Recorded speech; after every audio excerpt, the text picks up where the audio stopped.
In the last 20-30 years, there's been an obvious link between what happens in banking systems and what happens to the economy. This came through most clearly in the Great Recession, when there was a banking crisis and then a wider economic crisis. The question then is, what is the nature of that relationship?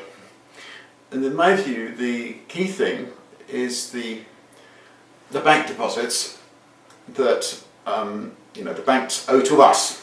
Okay, as far as we're concerned, those bank deposits are money.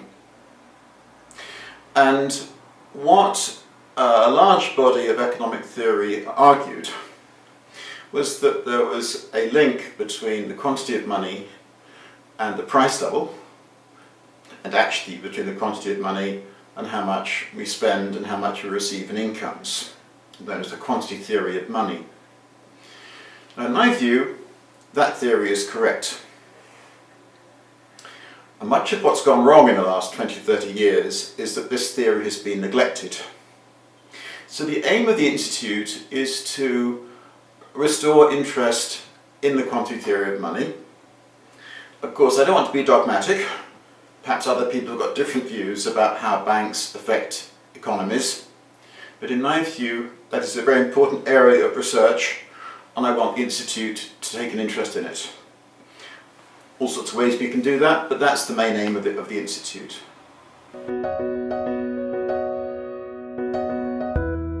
The justification for setting up the Institute is that in the last 20-30 years or so, in my view, a very important body of ideas has been neglected. This is a body of ideas that relates what goes on in the banking system to the quantity of money, and then relates the quantity of money to, forgive me, I'm going to be a little bit technical, to macroeconomic outcomes. What happens to prices, what happens to output, what happens to employment. So this is the link. It's between the banks, quantity of money, and then the economy. And this really is the justification for setting up the Institute.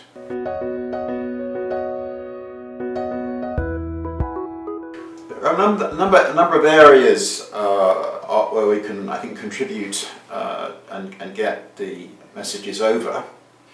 We hope to have conferences, and we will invite academics from all around the world, obviously mostly from Britain, but from all around the world, to discuss these very interesting and very controversial subjects.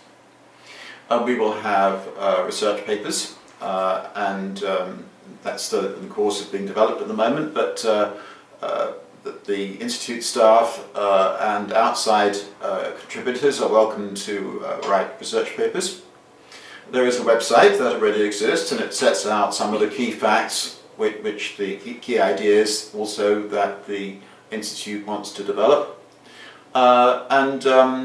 Then there'll be an MSc course at the University of Buckingham, where myself, my colleagues, will be setting out ideas on money, banking, central banking, macroeconomics, and so on. And we hope to get lots of students. So there's various ways in which we can convey the message, and that will be the work of the Institute. The first director of the Institute was me. I set up the Institute. I was unpaid and part-time, but we got the infrastructure in place in terms of the legal status and the accounting and all that kind of stuff.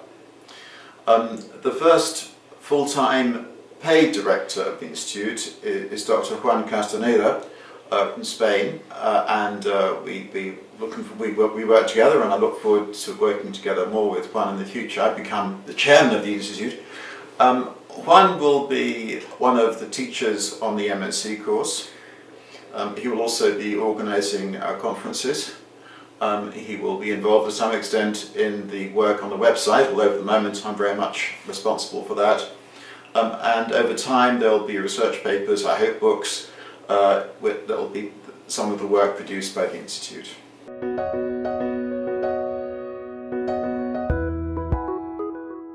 At the moment there's a lot of scare talk in the newspapers and some on television as well about a coming recession. There is no basis for this talk. Practically every recession in the last 50, 60 years, really since the 1930s, has arisen because inflation is too high. And central banks and governments have decided that they want to get inflation back under control, and they need to dampen down the demand, the growth of the economy to restrain inflation. That's not the current situation, because inflation almost everywhere is almost zilch. There's hardly any inflation at all that we're now experiencing. Indeed, we've actually got falling commodity prices, falling oil price, all of which is going to be helping. It takes a bit of time to pass through the chain of wholesalers, retailers and so on, but that's going to be helping to dampen down inflation prices in the shops over the next year or two. So there is no reason to expect a tightening of monetary policy in the next year, 18 months, 2 years even. There is no case for a recession, none at all. Nobody wants a recession. Policymakers have the tools to stop a recession. There will be no recession.